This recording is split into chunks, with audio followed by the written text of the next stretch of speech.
Good afternoon, and welcome to today's webcast brought to you by Compliance Week. I'm Arti Maharaj, Digital Content Editor of Compliance Week, and I'll be hosting today's webcast.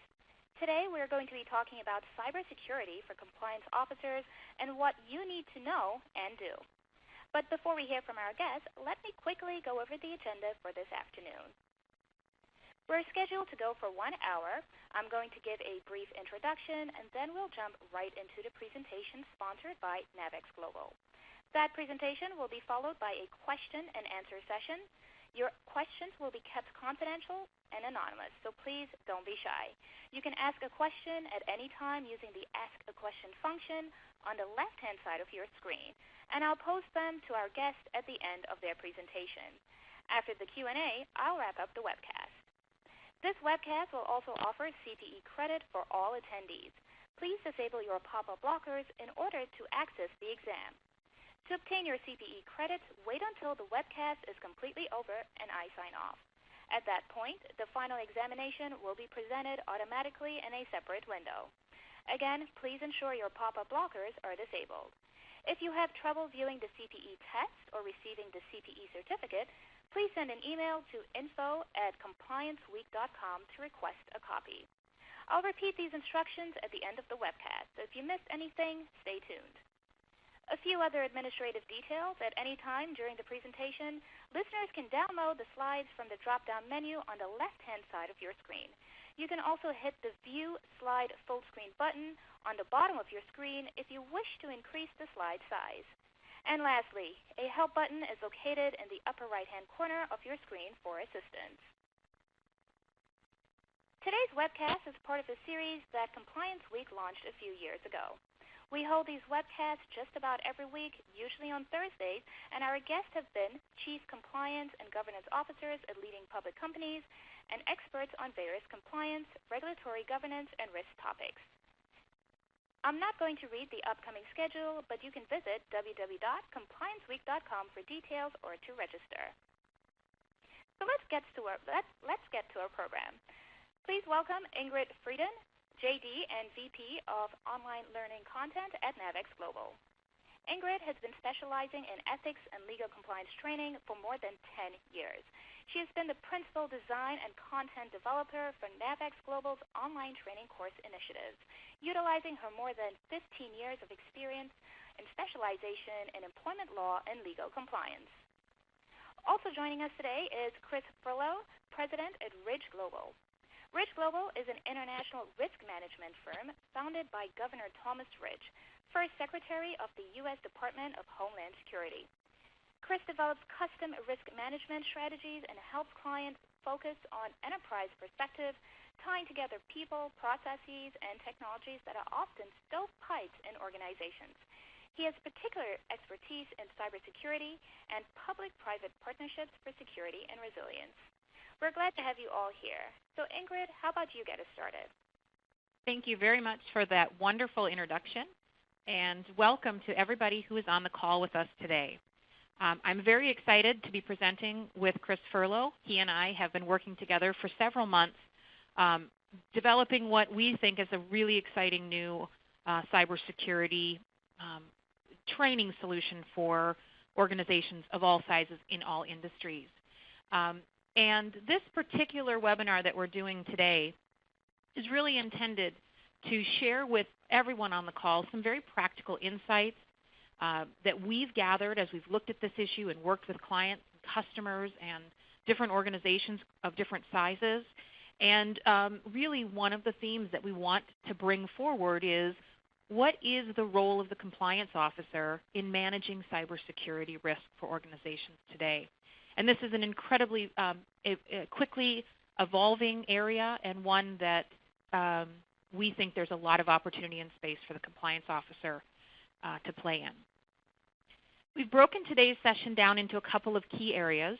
We will talk a little bit about the sort of the status of this issue as a major concern. We will move into an evolving regulations discussion where we talk a little bit about what's happening there and what, as a compliance professional, should you know about the status of regulations. We will then talk about the human factor, or the human element of cybersecurity. We will then move into building a cyber secure and resilient culture. And finally, we're going to talk a little bit about training. Surprise, surprise. It's something that Chris and I both have a lot of passion for and believe in quite strongly. So we'll share with you some insights that we have in that area as well. Time permitting, we will move on to some Q&A. So as Artie had suggested, please submit your questions. We will do our best to get to them at the end. You certainly have one of a preeminent national expert on cybersecurity on the phone with me today. Chris is a phenomenal resource, so by all means, send in your questions. So if you're on today's call, you are among the what I would call growing percentage of compliance professionals who are recognizing the magnitude of the risk, the importance of the risk, and the need for compliance professionals to become better educated about this risk. And one of the things that is really important to know is that it's a pressing concern and an immediate concern. Throughout today's presentation, we're going to do a few questions. We're going to let you benchmark against everyone else who's on the call.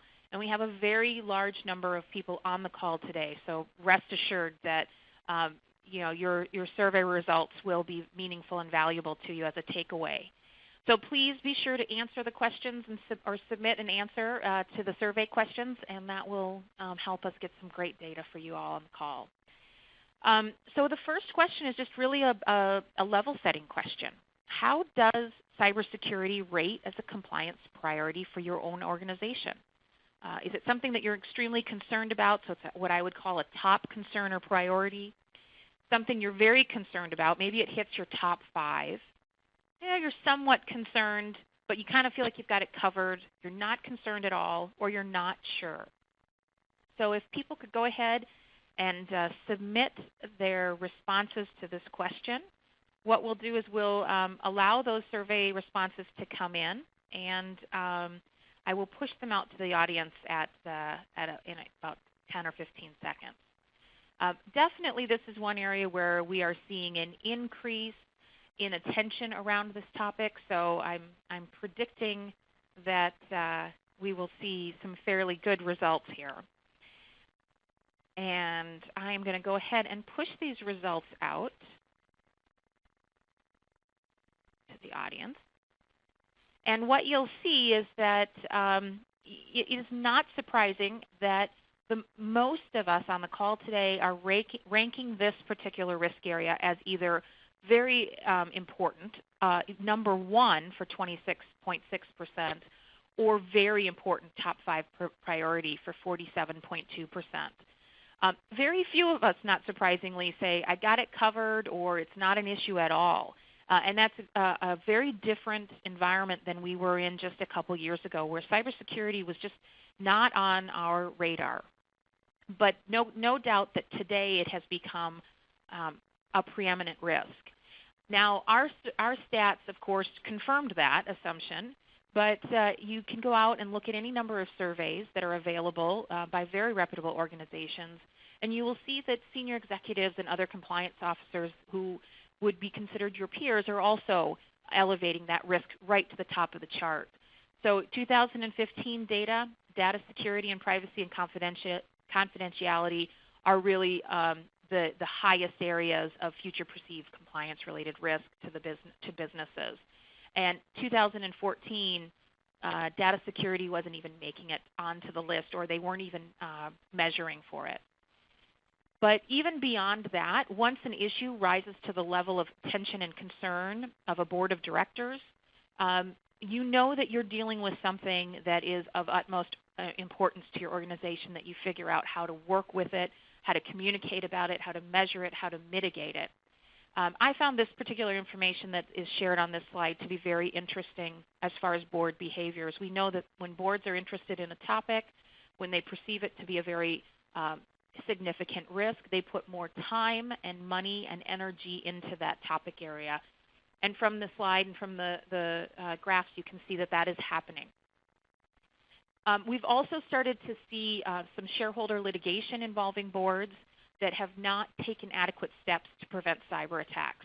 So, this is something that is sparking the attention and the interest of senior leaders and your boards. And so we know then that it's something, once we start to have that experience internally, once we start to recognize it and see it ourselves, we know this is an emerging risk that we as compliance professionals really need to start paying attention to. Now, the area, unfortunately, is one that is not stable when it comes to regulations or legal obligations.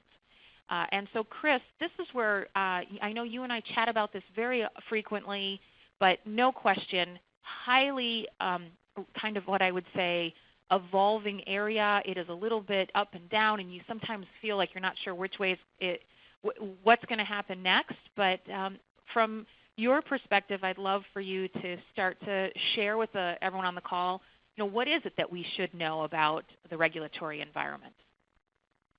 Well, first, Ingrid, it's certainly a challenging time if you're in the leadership of any organization when it comes to cybersecurity and resilience. And it doesn't help when our regulatory environment is as immature as it is today.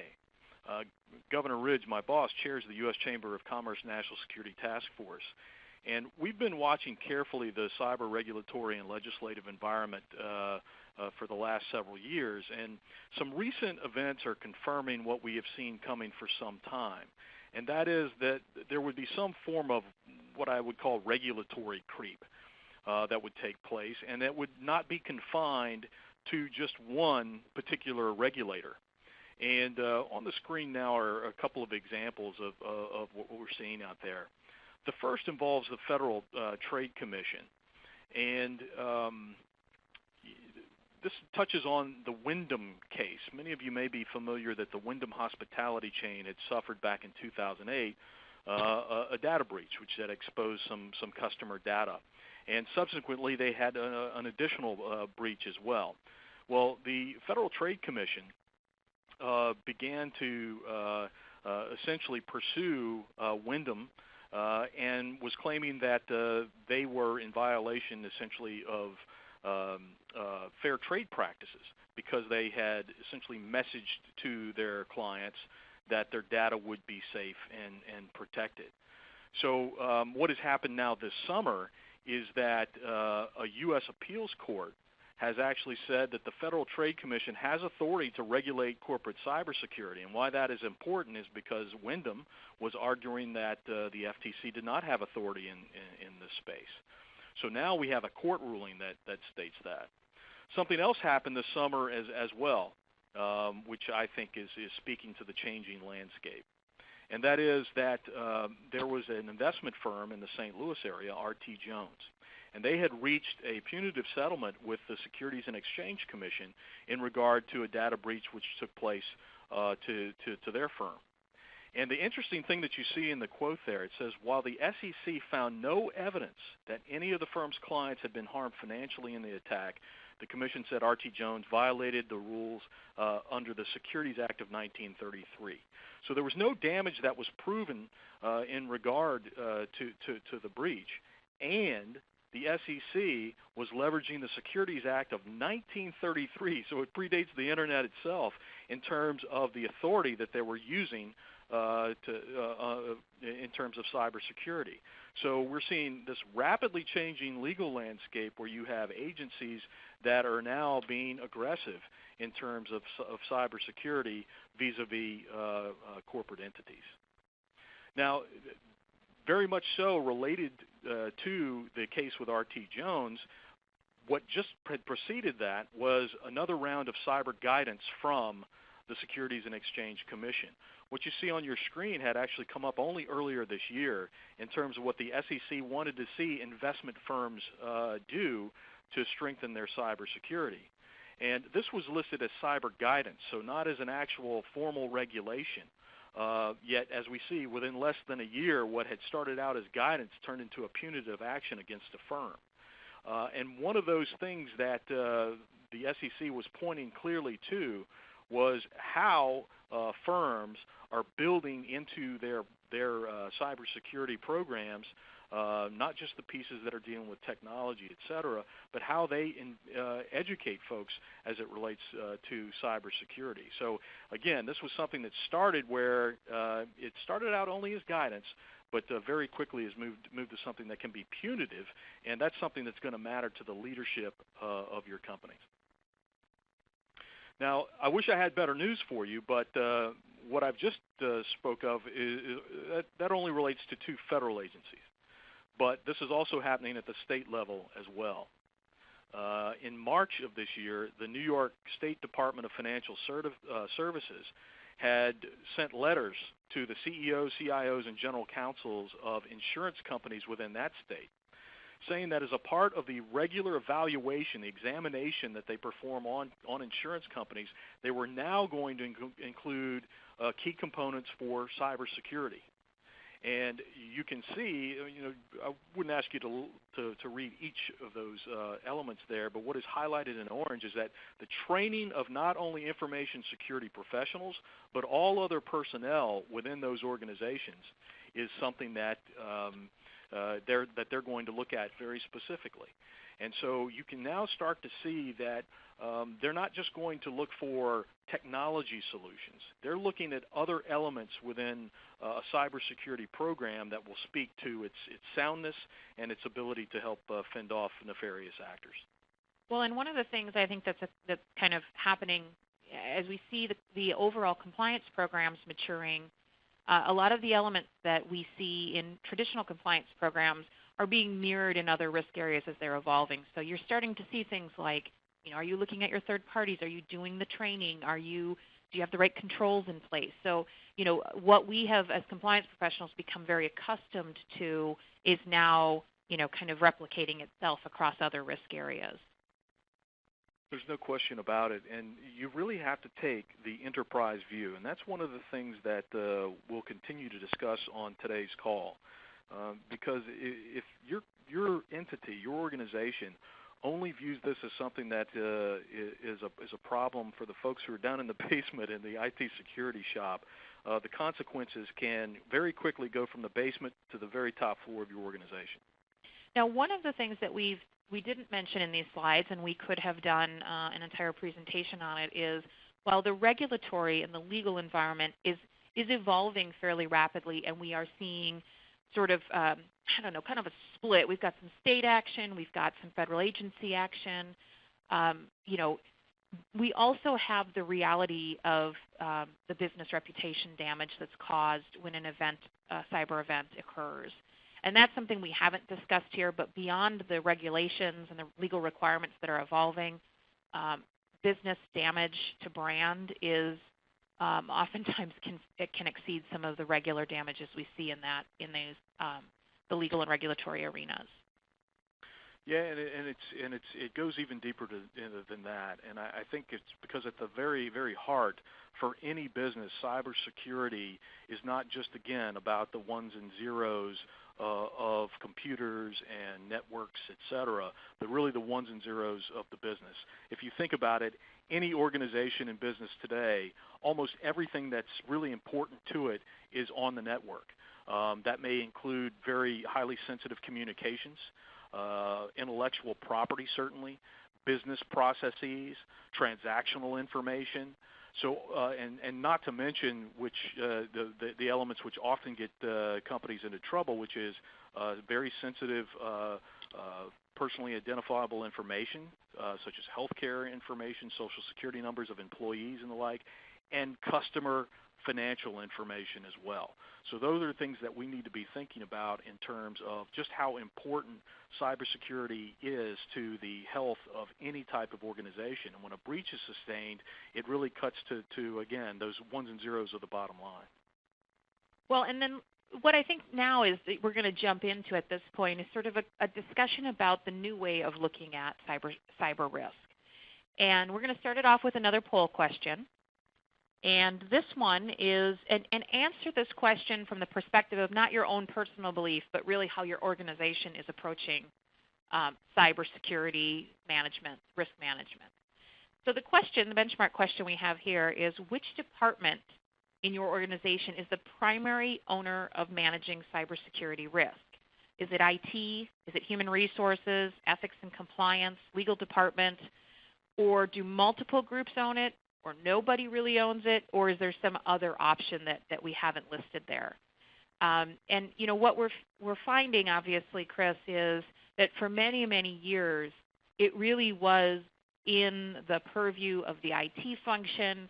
Cybersecurity was seen as ones and zeros and firewalls and sort of external threat protection.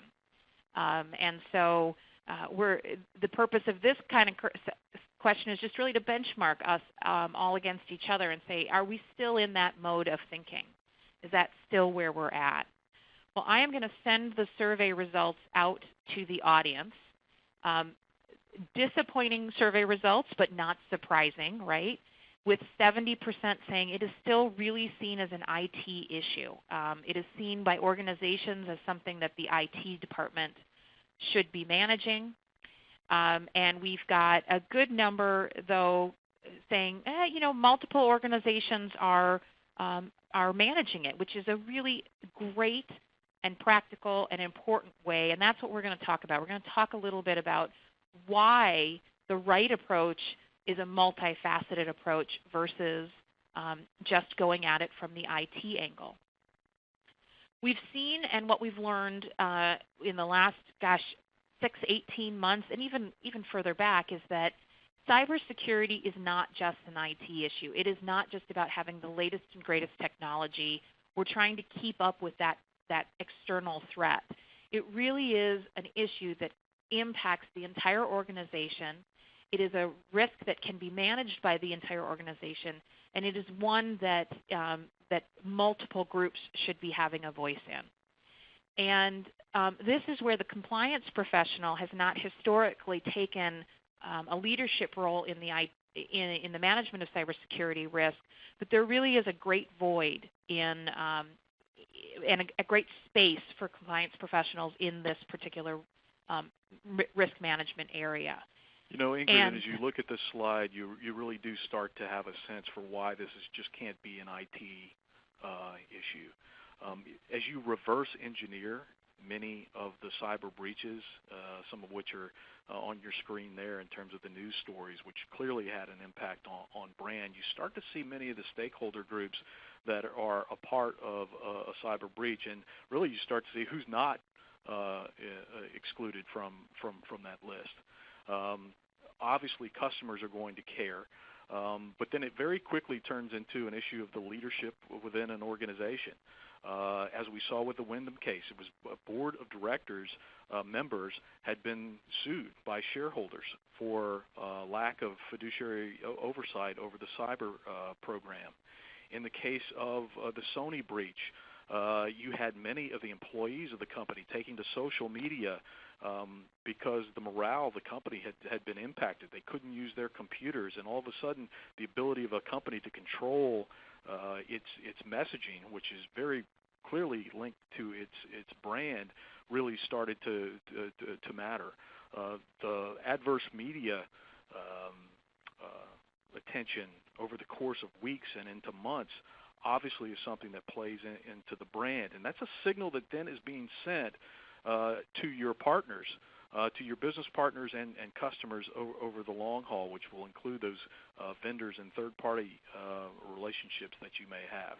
So clearly this is not just an IT security issue, and if you look at the list of the various stakeholders here within an organization, many of those groups do not have a direct relationship to your IT security department. Yet we have to have ways that we can bring all of these elements together.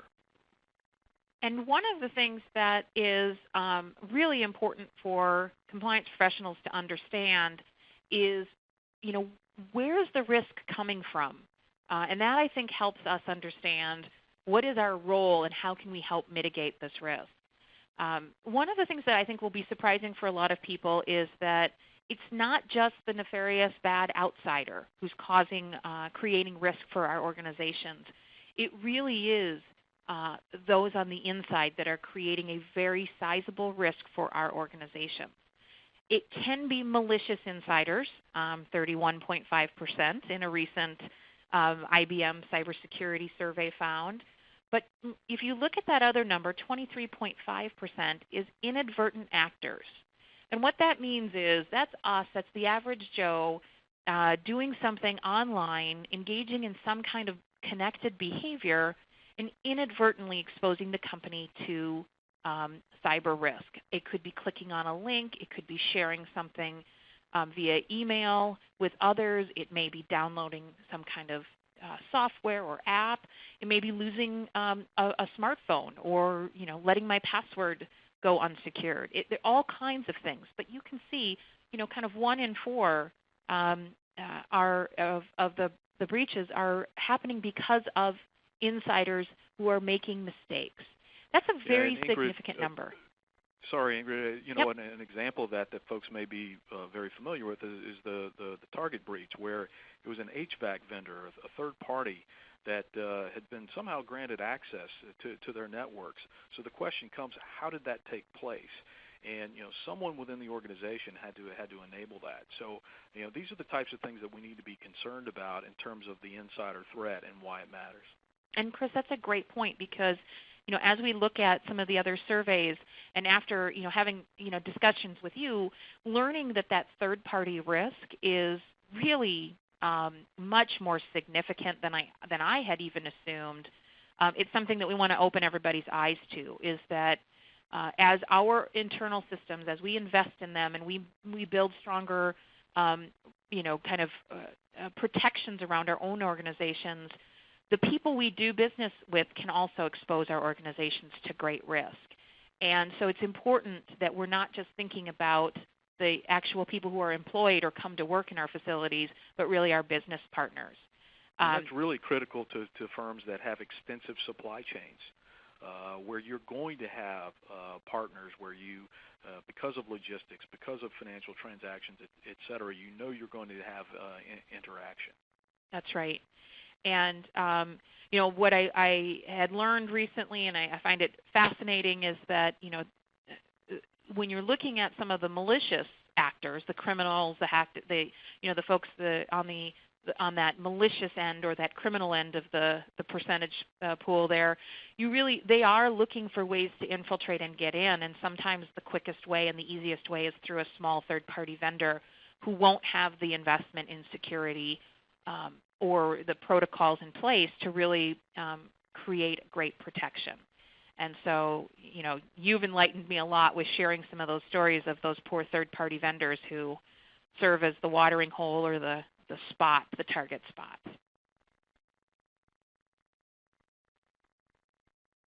So, in summary, before we jump into, some of the practical stuff we want to share with you, it really is about managing the risk before the risk manages you. And this is a Governor Tom Ridge quote that I just love. And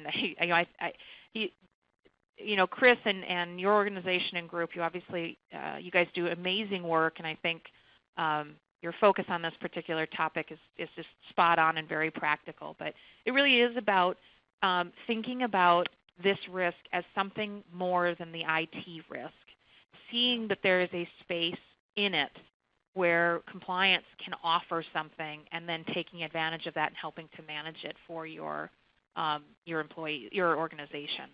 It is about risk management, and for most people who went to business school, when you go through business school and you take risk management courses, it's financial risk management. So in the 21st century, this is something that's relatively new, particularly when you think of the executives who may be leading an organization. When they were going through business school, for them, the technology may have included an electric typewriter, or if they were really lucky, a word processor or a fax machine. And now just think about how quickly that we've seen. The Internet's really only existed over the course of the last 20 years from a commercial standpoint. So we've evolved very, very quickly into a situation where we're now completely reliant upon what happens over cyber networks. And in today's risk environment, you cannot eliminate the possibility of cyber breaches. The adversaries are highly skilled and they're well funded. And usually when we're talking about this, you will hear the leaders of an organization say, well, then what can I do about it? You've warned me. You've told me that there's a problem here. What do I do about it? And one of the things we talk about is really creating a culture of cybersecurity and resilience. If we can agree that a majority of your business activity these days is taking place online to a large extent, or is being facilitated by what happens online, then you really have to have a culture for cybersecurity and resilience. It's now a business imperative. And as we look at what's very critical to a culture, it has to come from the top. It has to be a leadership priority. And from our perspective, certainly Ingrid and I would agree, training is critical to building that culture. So as we were saying, it's what can I do about the problem? Well, having an effective cyber training program that covers every employee is a very tangible way for someone in the leadership of an organization to demonstrate a level of care across an organization. And that's certainly something that we've seen from our discussion earlier about where the regulators are heading, something that's very important. And this is a great segue into our next section, which is really to talk about what is the role of the compliance professional. I mean, we are not going to step in, most of us are not going to step in. We're not technology experts. We're not going to know what the latest and greatest security program or protocol is. But we do have a lot of information and knowledge about how to address and manage the human side of risk. How do we help our employees understand that risk, help change the behavior, and help create culture? That is an area of unique and special expertise of the compliance professional that others in other parts of our organization, be it finance or IT or security, don't have. They've got a very different set of skills that they bring to the table. So we're going to start this particular section off with another survey question. Hopefully you guys are finding these survey questions insightful and helpful at least. And with this one, it's which statement best describes your organization's approach to cybersecurity training? We're going to spend some time here talking about why training is important, what your training should include. It doesn't matter if you're buying it or building it, but what are some of the things you should be thinking about, and sharing some other insights with you. But do you train on both IT security and personal behavior related to reducing cyber risks? So you're training IT security teams. Are you training on the IT security practices only? Are you not providing cybersecurity training? Maybe you don't know, or maybe there's something else that you're doing. So what is it that you're really most focused on? I'm going to let this survey kind of populate out as everyone submits their responses. And training actually on cybersecurity and cyber risk is really a new and growing area. In some other presentations I've done using the NAVEX Global Training Benchmark Report, it ranks surprisingly low as a training priority over the next 3 years, which is very disappointing. I think 32% of organizations surveyed said they would be training on this topic in the next 2 to 3 years. I think that's way too slow for programs to be maturing and adopting a mindset on this risk, but we are seeing growth in it. It's way behind the curve. So we'll go ahead and we really see this as a missing link in many cybersecurity programs. That's right. Is focusing in on the education element and training folks. I picked up on a news article that came over from the UK earlier today, and it was discussing that in the UK there were some recent cyber attacks where more than £20 million were extracted from British bank accounts. And these are some of the ways that the nefarious actors achieve this. They utilized a particular malware that was disguised as an invoice and was emailed to victims. And it relied on tricking people into installing it onto their machines. And you have to understand that these actors are very cunning. They will make something look almost exactly like an email coming from a bank that you may use. And they are hoping that folks haven't been trained, that they don't know what to look for. And it's obviously why what we're talking about today is why it's so important, but also one of the things that we will talk about today is it will demonstrate that C&E professionals are now absolutely in position to demonstrate why they are so critical within an organization's culture. So when we look at the results of the survey, I'm pleasantly surprised to see that a large number of companies and people on the call today are doing some training. And it says, the results say we're training on both the personal behaviors and IT security, but we do have about 26%, a little bit more, saying we're not training or I don't know. And for those organizations, obviously the risk is fairly great, and it'll be important for you be focused on this and start to think about how you're going to start to manage this risk. Ingrid, one other quick point to make along the lines of what you're saying is that we had seen one of the large financial houses, and we don't need to name names at this point, had recently sustained a major breach, and they very quickly announced publicly that they were going to spend another $250 million, $250 million on additional cybersecurity. But sometimes it's really not about how much you're spending, but what you're spending those dollars on. And that has to be considered as a part of the overall enterprise view on how you're making your organization more cyber secure and resilient. Right. Yep. Now, one of the things that, Chris, is a two-pronged approach, right? We've historically seen a lot of organizations doing training for their IT staff, but what we're really talking about is training for all employees, right? We see this as, let's take a two-pronged approach at least to managing this risk. Yeah, you're absolutely right. It can't just be a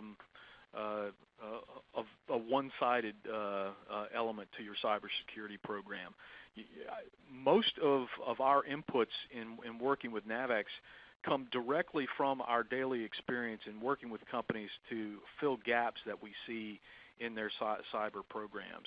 And when you look at many organizations, for example, we had one group tell us that when we asked them whether or not they conducted exercises, oh yes, and they talked about 40 exercises that they conducted. However, when we drilled a little further down, it was only amongst the IT staff.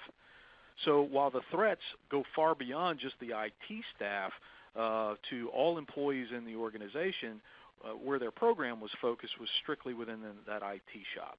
So that's very much a part of why our message today is so important. It's not just the technology. It really gets into its people, processes, and technology at the end of the day, which means that the people part has to include everyone in the organization. As we had mentioned earlier, you have to drive a culture of cybersecurity and resilience.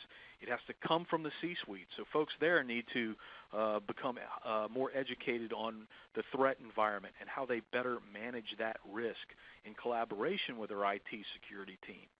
But one of the things that we have done with the NAVEX Global, Ridge Global partnership is really focus in on who are the other individuals within an organization that need this training. And we see a huge gap with managers, mid-level managers. So if the C-suite is responsible for essentially setting the culture and leading it, how do you drive that across the enterprise? And this is where you're going to find managers of business units, of individual facilities across the organization, the people who are managing employees, who onboard, offboard. But these also are going to be individuals who may be facilitating third-party and vendor relationships and business partnerships, et cetera. So managers are critically important. And, of course, we've talked about how important it is for every employee to understand that they themselves have a personal role in the cybersecurity of an organization. Sometimes we'll hear from people, why would they want to target me? Well, again, the nefarious actors are looking for the weakest link in an organization. They're looking for someone to click on that link, to put in a thumb drive when they shouldn't. Those small little details, that's all they need to get in. And let's talk, quickly, we'll go through this quickly. I know you and I could talk on this topic forever, and we do actually. And again, there is this space in here for the ethics and compliance professional. We are uniquely situated to manage different types of risk that others in our organizations aren't. And we see there are many opportunities for ethics and compliance professionals to step in and advise on best practices. You're having exposure to all kinds of seminars and webinars and conversations that those in other areas of your company are not having access to. Policy development and review and awareness and enforcement and just kind of disseminating the policy. But it's this piece on culture and behavior change, so training and awareness and communication. Again, I can't reiterate this enough, where the compliance professional is uniquely positioned to help its organization mitigate and manage the risks that are sitting before it. You know, Ingrid, one of the things that we talked about earlier is that the heavy focus that we see today on cybersecurity is an opportunity for compliance and ethics professionals to really stress the importance of everything that they do to enhance not only the security but the safety posture, the legal position of an organization. As C&E professionals, that the work and the relationship back to the CEO can now be seen because CEOs are losing their jobs over cyber breaches. That lack of oversight, when they're asked what the narrative is for how they were managing that cyber risk, now all of a sudden C&E professionals have yet another tool to go back to the C-suite and to demonstrate all of the programs, not just cyber, but all of your risk management programs, how important it is to having that culture in place so that C-suite leaders can demonstrate, again, that level and that standard of care. We have one more survey question, and this is really something that was a little bit eye-opening for me as I started working with Chris, was really who's the owner for purchasing and building your organization's cybersecurity training. And I was actually surprised, Chris, as you and I chatted about this.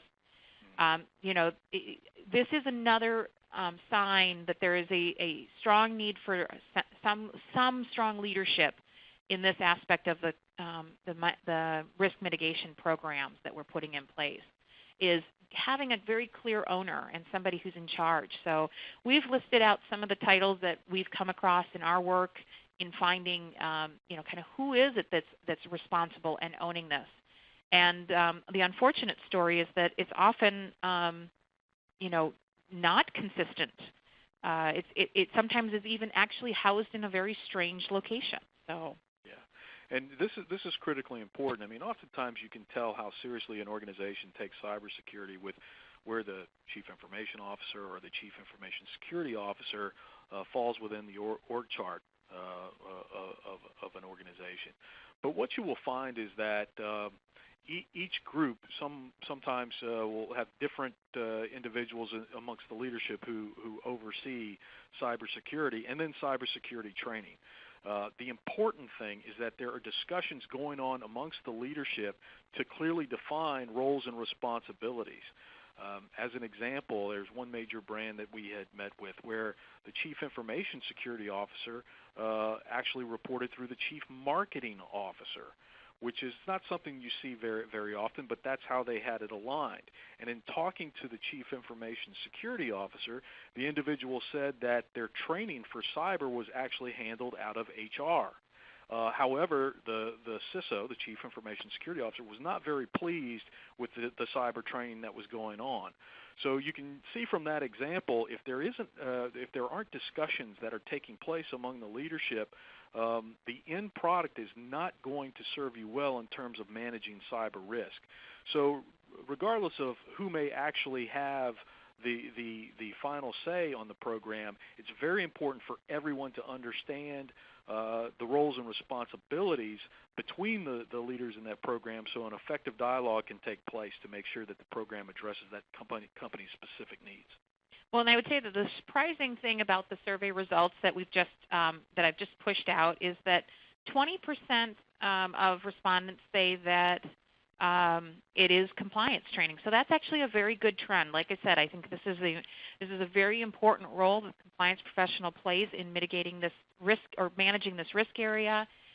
Once we move beyond that profession or that area of expertise, you can run the risk of the content and the training being geared towards the IT tech people or the IT security people, and really not thinking about the entire picture and the all-employee human element of the risk. And so very interesting in that sense that 20% it's owned by the compliance department. So good trend. I expect that number to increase.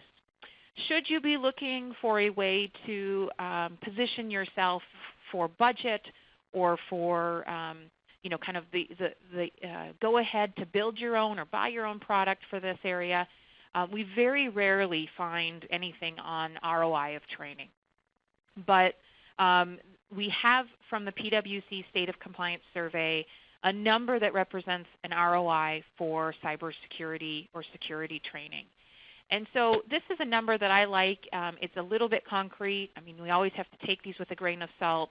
But for those companies that are doing the training, they have financial losses, 162,000 compared to the companies without security training for new hires. Their reported average annual financial losses are 683,000. So dig into that survey a little bit. See if that is helpful information for you as you position yourself to fight for responsibility and ownership in this particular area and provide some leadership. Now, as Chris and I have alluded to throughout this, not all training is created equal. There are things that you really should be focused on and thinking about, especially in the regulatory environment that we have today. 5 years ago and 7 years ago, regulatory bodies and enforcement agencies were not as savvy as they are today about analyzing check-the-box programs. They are starting to look more deeply under the hood, determine whether things are effective, whether they're actually driving the types of things that we want them to drive inside the compliance function. And so you will start to, I think you will continue to see that, that pressure on what's minimally acceptable go up. Beyond that, when you do training, when you're using employees' valuable seat time, you really should be trying to make the most and maximize the opportunity you have in front of them.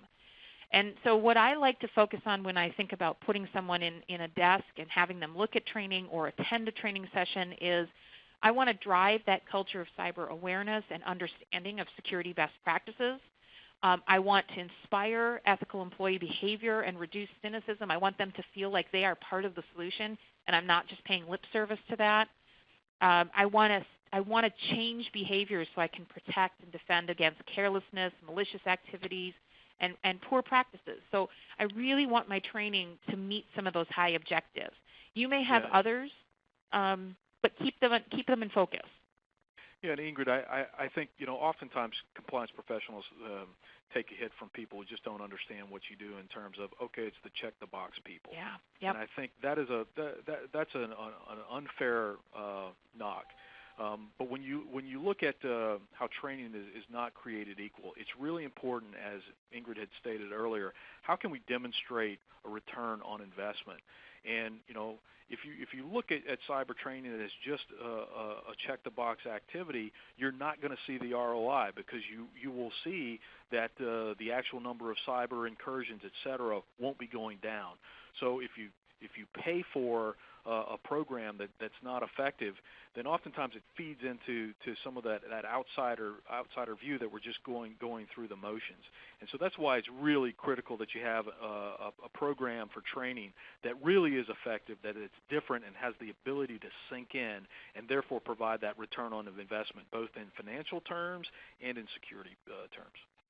And that's really, we're going to turn now into sort of an overview of the NAVEX Global training solution that was developed in very close collaboration with Ridge Global.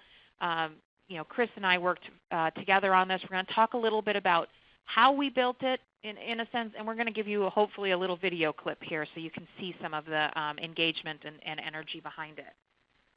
But the impetus and the drive behind the cybersecurity training courses, there's 2 courses in 6 short bursts that are like 2 to 3 minutes each, is we really wanted to accelerate culture shift. So it wasn't just a check-the-box approach. We wanted to develop and build something that would drive change faster inside your organization to help you get to that place where you have fewer incidents, fewer risks, mitigated risk. We started with a focus on the human component of cyber risk. So what are the things that employees have control over that we are doing that is creating risk, and which ones are creating the most risk for our organization?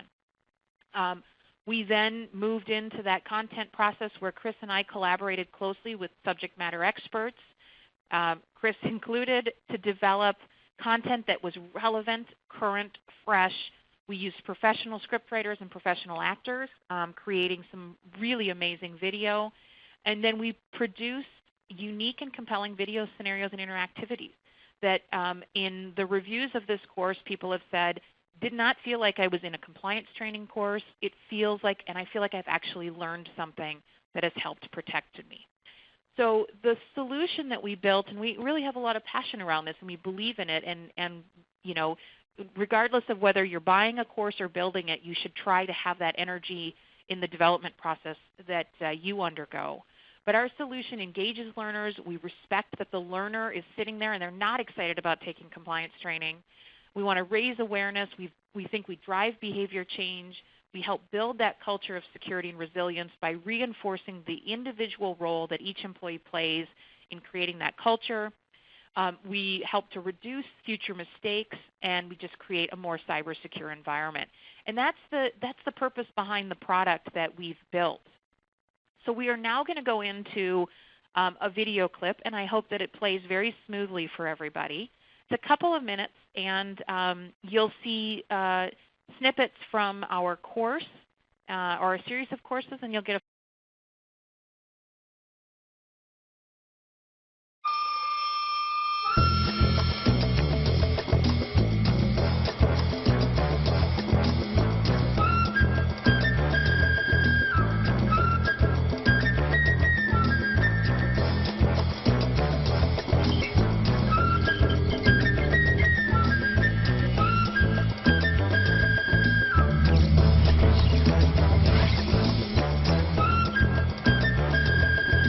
With the rise in cyber hacks and data breaches, I don't need to remind you that safeguarding organizations against cyber attacks is the new security frontier. It's also a conduit for hackers and malware, and you're accessing it on the organization's network. You've seen too many spy movies. But you got in through a third-party vendor, didn't you? They had no security in place at all. Are you changing your security password every other day? Not logging onto any unauthorized hotspots? Is your security software up to date? There are more devices connected to the internet than there are people on the planet. And most people don't realize that a cyber criminal can access us through those same devices. Well, social media connects us to distant friends and family. It also opens avenues for hackers. You'd be surprised how common exploiting a third-party security weakness has become. Managers have to strike the right balance between implementing safeguards and educating employees on the risks of cyber attacks without becoming a hypervigilant watchdog. You may have also caught that Jonesy was quick to share her password without being prompted or even asked for it. Another mistake.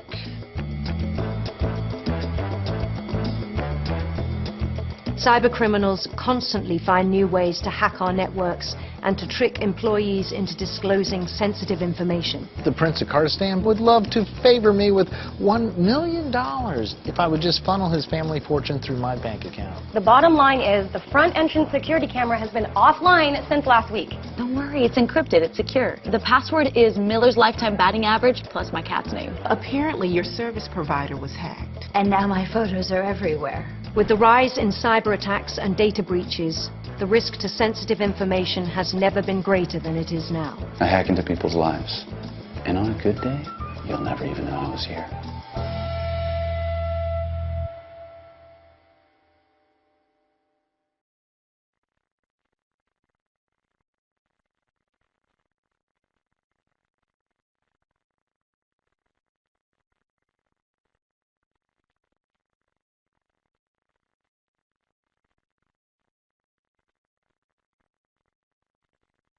All right, so hopefully everybody was able to watch that video. We call that a trailer. We work with some really creative video people and producers, and they help us put that together as a compilation of what you see in our course. And hopefully you can see that it's engaging, it's intended to be relevant and current. It covers the most pressing risks and shows employees how they can change their behavior to not only protect your organization, but protect themselves personally. So I encourage you all to go out to our website, find out more about that course, send us information, however you want to do it, and we'd love to obviously have a conversation with you. Hey, Ingrid, just wanted to point out that we've got two of those courses. One is for end users. One is for managers. We talked about how important it is to train those who actually implement the culture across an organization. But there are also what we call burst courses, which are to keep cybersecurity fresh in the minds of your employees as you go along throughout the year. You know, cybersecurity and cyber threats changes very rapidly, and to have the ability to remind folks from time to time about the threats that may be they may encounter in the workplace. So for example, if they're traveling through airports on a frequent basis, mobile security issues, or the latest phishing techniques that are being used by nefarious actors. These are very important things to have employees be exposed to, not just in a one-time course, but over time. That's really how you start to develop that culture of cybersecurity and resilience.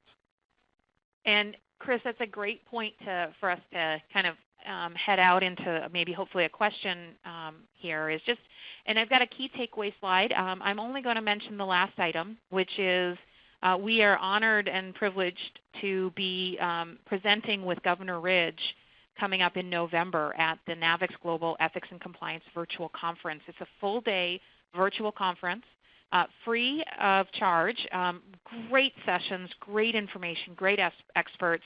But Governor Ridge himself will be giving a presentation on cybersecurity and the role of the compliance officer. So please do check in to that. I think that the registration page is either going to be up shortly, maybe in the next day or so, but click into that link and you'll get all kinds of great information. So it wouldn't be a NAVEX presentation if I didn't extend an opportunity and an offer for you to reach out and connect with us directly. After these sessions, I, of course, always love to hear back from people who've been on the webinar, who have a curiosity about one of the great training programs that we offer, or you want to learn more about Ridge Global and Chris Furlow and the work that he does. We want to give you an easy opportunity to go ahead and do that. So please feel free to submit a response on whether or not you'd like us to give you a ring. Now, Chris, I think we have time for one quick question here. We unfortunately got all kinds of questions that came in, and I think what we'll do is we'll try to answer them and put out a response so that everybody gets an opportunity to get some of their questions answered. One question here is, do you offer the training programs in other languages or only in English? The video is in English, but we translate into a whole host of languages and subtitling, and we've been doing that for many of our titles all over the globe with great success. Question on recommendation on a cybersecurity training vendor. Well, of course, NAVEX Global would be my very, very strong recommendation, or Ridge Global should you be looking to do board-level training. I know, Chris, you guys have done, you're interfacing with executives all the time. So that's right. Certainly we're partnered with NAVEX Global on the manager training, on the end user training. Ridge Global focuses in on the C-suite and board level too, again, so that you have education and training taking place throughout an organization. And with that, like I said, we have a great number of questions. I wish we could have gotten to more, but we are at the top of the hour, and I want to be respectful of everybody's time. Thank you very much for joining us for today's session. We look forward to hearing from you and connecting with you. And again, please do try to connect up with us at our NAVEX Global Virtual Conference. We'd love to have you join as well. It is one of the largest attended conferences in the ethics and compliance space. And it's free, and you don't have to travel, so a little bit of extra benefit. Thank you very much. Thank you, Ingrid. And once again, thank you for a very informative session. Our guests today are Ingrid Fredeen, JD and VP at Online Learning Content at NAVEX Global, and Chris Furlow, President at Ridge Global. And a special thanks to NAVEX Global for making this webcast possible. This webcast has been recorded and will be available sometime in the next hour or so. CPE credit is now available to subscribers for archived webcasts. Please check out our on-demand CPE library under the Webcast tab at www.complianceweek.com. Once again, to obtain your CPE credits after the presentation, wait until I finish this wrap-up and please disable your pop-up blockers in order to access the exam. The webcast will close automatically and the final examination will be presented in a separate window. If you have trouble viewing the CPE test or receiving the CPE certificate, please send an email to info@complianceweek.com. Again, that's info@complianceweek.com to request a copy. This concludes our webcast. Thank you again for joining us, and goodbye.